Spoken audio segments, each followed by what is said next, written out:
Hello, hello, hello, hello. I got it. This meeting is being recorded. It's me. It's my man Jay out in California. Jaton Gunner, how you doing today? I am great as usual. I can't wait to get right into this today. It is Jaton Gunter, owner of Grapes and Sound Publishing, as I say every week. We have a really cool segment for you guys today. Normally, this is a little different than we normally do. We normally just showcase the bottle with a theme behind it, and today we decided our theme is going to be a little different. We want to do a pairing, and right now it's the summer. Everybody's outside barbecuing. Everybody's eating hot dogs, and of course, we got burgers. And so we wanted to do like a cool, like pick a pairing out for you guys, a wine pairing with burgers. I'm doing well. I'll let Sean get into his first, but yeah, that's the premise of this show. We're gonna be getting into the we're gonna talk about specifically what kind of burger, what kind of meat we're eating, and then we're gonna talk about the pairing wine pairing that we're gonna be pairing it with the burger. So hope that made sense to you. Yeah, Sean, of course it Sean, does. what you got for us? What are you pairing with your wine? So, as most people out there who are on social media already know about me, is yeah, I do like my wine. I call myself the regular wine guy, and we do a little Brady Eats action because I like to cook as well. So, I got a little burger here, nice little grass-fed beef burger from Aton's out in Kansas City. Aton's. I get them mixed up, but it's great grass-fed beef from America. So it's good stuff. And USA. I did a little reel for other people I was putting together because I usually love burger salads. I don't eat a lot of carbs, but today I went on a splurge and I got a little gluten-free bun action going on.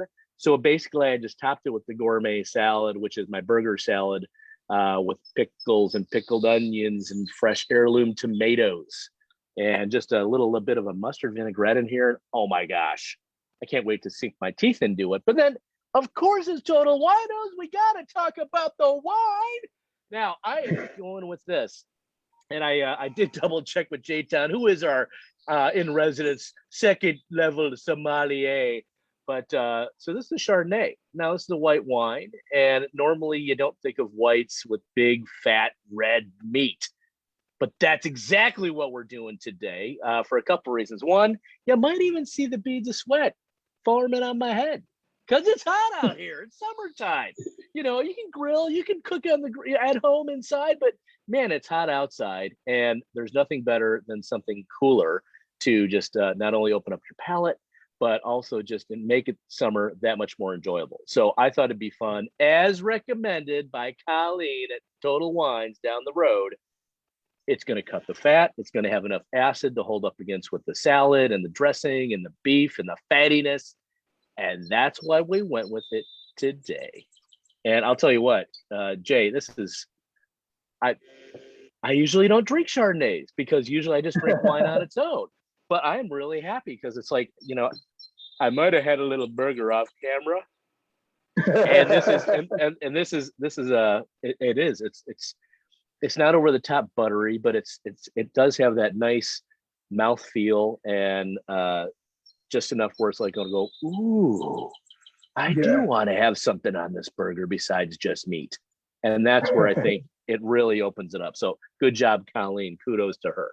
Mm. Mm. Ask me a question because now I just want to drink all this wine and eat this burger.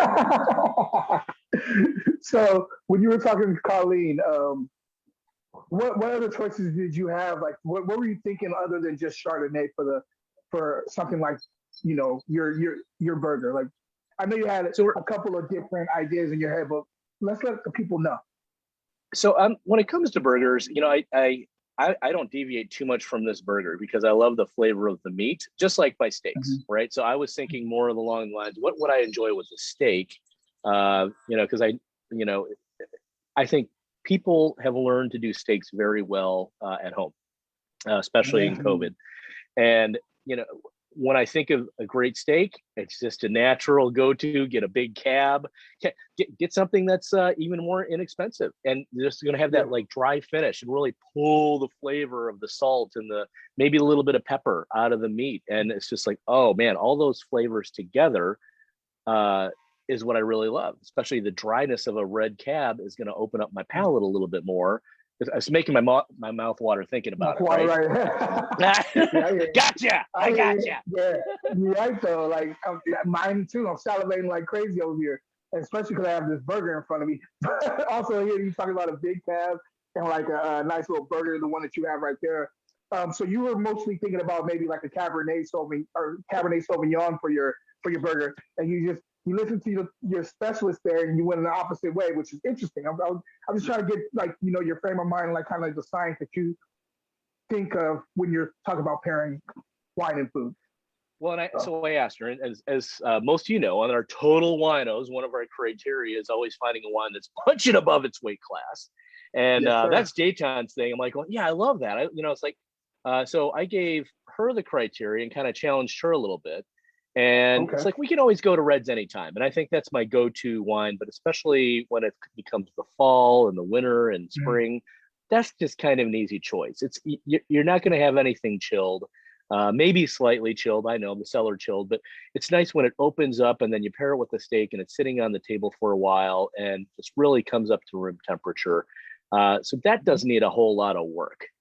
But when she suggested the Chardonnay and she suggested another white, which was actually a sparkling, a cava from Spain, and I'm like going, what? I don't know if that's gonna work. That works. I hear you.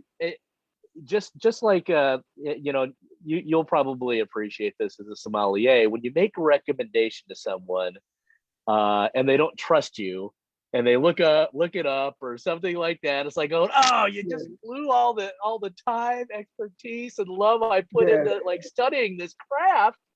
And I'm like, all right, I'll give her a trust because she, like you, is getting ready to sit for her second level sommelier.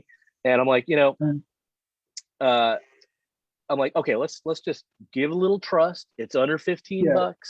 I think this was actually like $11.99 or something like that here in the Midwest.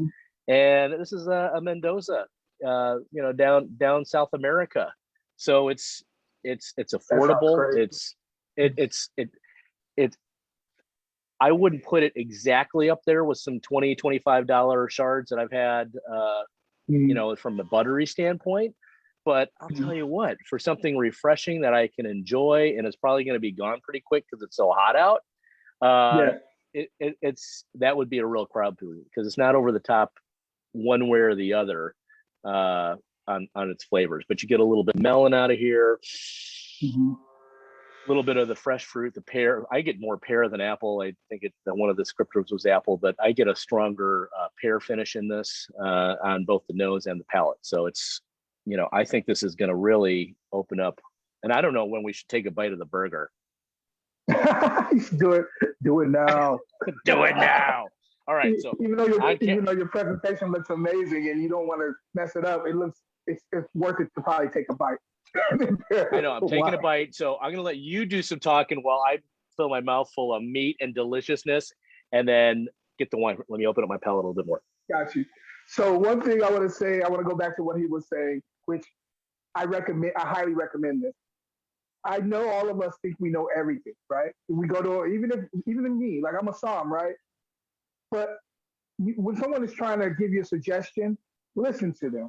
I never just because I think I know more than someone who's talking about wine to me, I never discount or disregard what they're saying to me. Like, for example, I was just at a restaurant.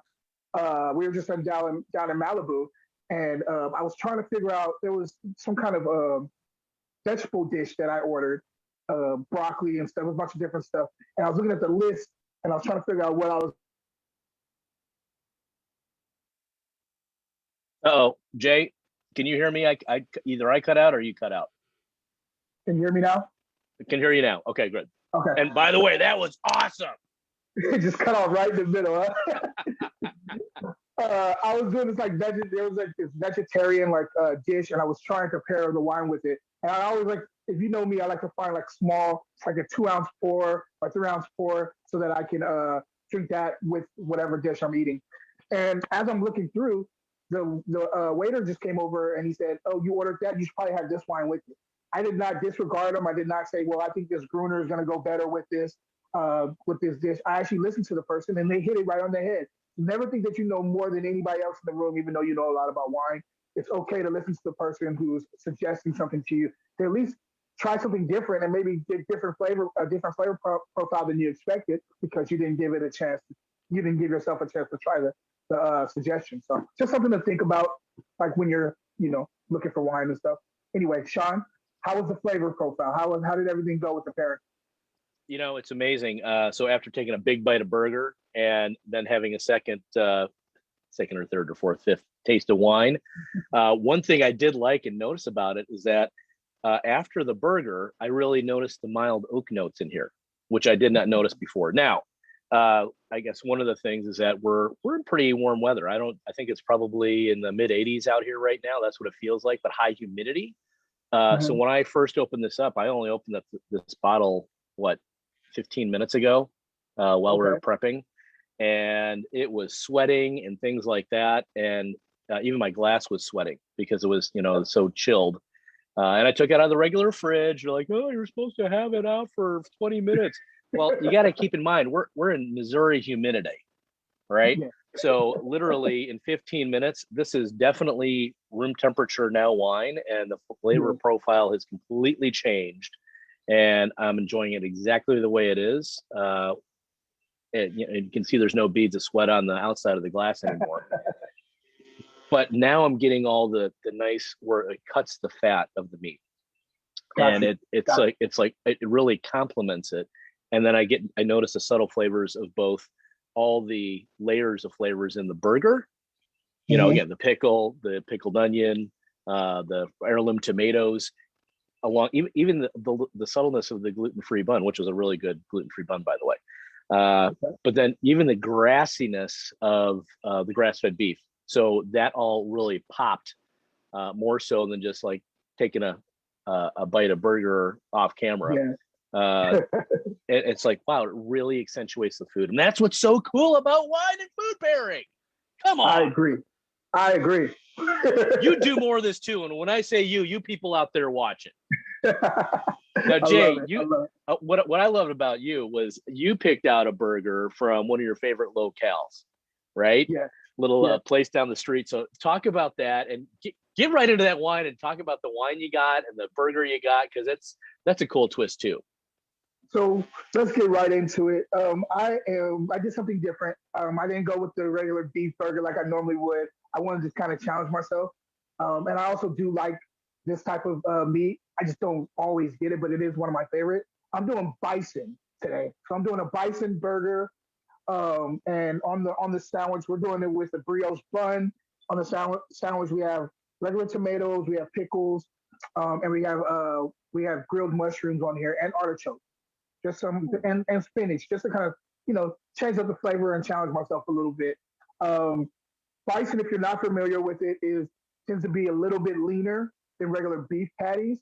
They tend to be a little bit more. They have like a little bit of a sweeter note on them, and also kind of earthy. Not like gamey at all though, but like has like an earthy kind of thing. That's why I thought the mushrooms would go really well with this burger too. As for the sandwich, or as for the wine, I'm in Spain today, and I'm talking about the Aragon Garnacha. I don't know if you guys can see that label, but I'll put it right in the camera for you. There you go. And it's the Delinquente is the label. 2000, and I believe this is 2000 and I thought it was 18. Yeah, 2018. So Garnacha. Now, same thing as Grenache. But the reason I picked it was because Garnacha in Spain tends to be a little bit more rustic, a little bit more masculine as far as it shows more structure, a little bit more tannin structure. It's a little bit more muscly than you would give from say like a Grenache in Santa Barbara or Paso Robles in California, which tend to be a little bit more pretty and delicate. This is a little bit like punch you in the face a little bit, let you know that it's here. And another reason why I picked it is because there is a sweetness to Grenache as a grape that does really well with, a little bit more of a sweeter side of food. And so since bison has a little bit of a sweetness to it as a meat, I thought the garnacha would go really well with it. And so that's the reason I got it. Now, I am interested in. I tasted it a little bit before getting on the camera, but now like the wine's had a chance to open up, and so now I'm really curious to see if it's going to go well with the burger. So I guess I'll take a bite now, and then I'll get right into that too and talk about the flavor profile. Actually, let me do this. Normally, I would eat first and then take a sip and see how it pairs. But I want to taste this first, the wine first, to see how the flavor profile, how it is originally, and then I'll get into the burger and the pairing and how they match or mismatch. We'll see. Um, on the nose on this one, definitely like wild cherry and kind of stewed strawberries going on here on the nose. There's a bit of a kind of a cinnamon spice too here.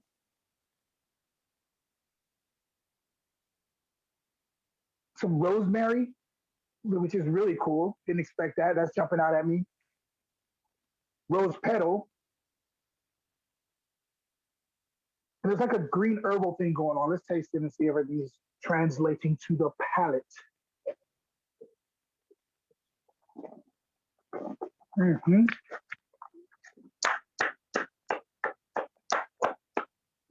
Yeah, this is good. Fruit up front, dry finish. It's very dry on the finish, which I think is going to go really well with the meaty and the juiciness of this patty.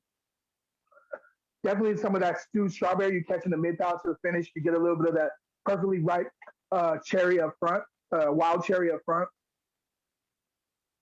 Acid to medium plus. Yeah, this is a wonderful wine by itself.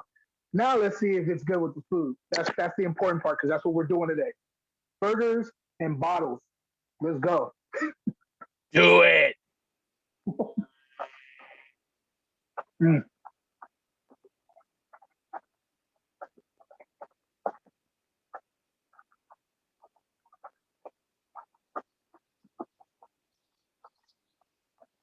While Jaton's enjoying that mouthful of food, I'll talk a little bit because I looked up the restaurant where you got that from, and from what I saw, they had multiple locations. Oh, yeah, and man, when they put together that bison burger and just the layers of things that you could go with, I'm like, yeah. oh, buddy, that's gonna be a good burger. And all their burgers like on there, so really fun stuff. And you don't need necessarily wine just to have your mouth happy in that place.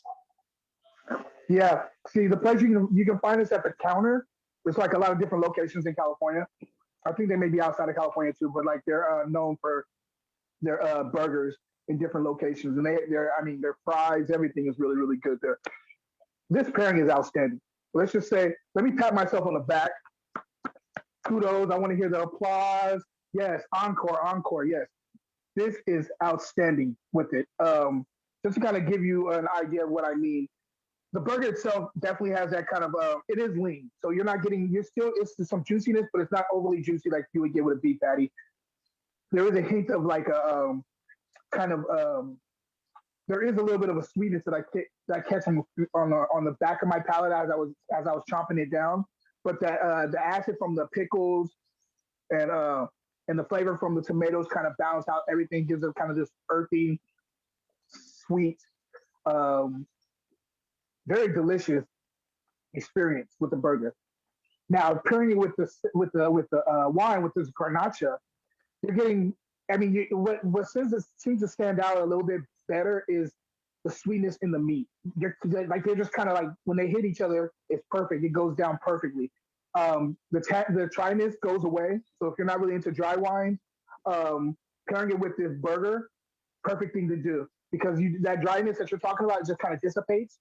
And the flavor of the burger is what's lingering, and it's a very good flavor. I'm just telling you right now. Yeah, these things are amazing. I like this pairing quite a bit, and yeah, I would definitely recommend this going forward with anybody who wants to try a bison burger. Look for like a Wiley garnacha out of Spain, something like I would say. Most garnachas out of Spain are pretty tough, so like just get a garnacha from Spain and try it with the burger. I think you'll dig it quite a bit. This is outstanding pairing, in my opinion. It's just balanced, you know? There's enough acid to clean this up, like the things that would be clawing to the back of my palate. It's enough acid to kind of clear up everything too. Very well balanced wine. And Jay, while you're thinking about that, what sort of price point should people be expecting to find that type of wine, right? So if you're looking for the Aragon garnacha, actually, let's just be honest. This was like tell you exactly. Garnacha, a good garnacha you can still find for under $15. This one was 11, but you can Nice. find a good garnacha for under $15. Heck, you can find a good garnacha for under $12 in most places. So that's the good thing about Spain and about garnacha. A lot of people don't know about it. They think about Grenache, which is the same grape, but it's just grown different locations, and so thus their characteristics are different to a certain level. So Garnacha's way to go. $12. Look for that. $12 to $15 with a bison burger, and build your burger how you want it. But just so you know, the meat and this wine is they're great together. Really are.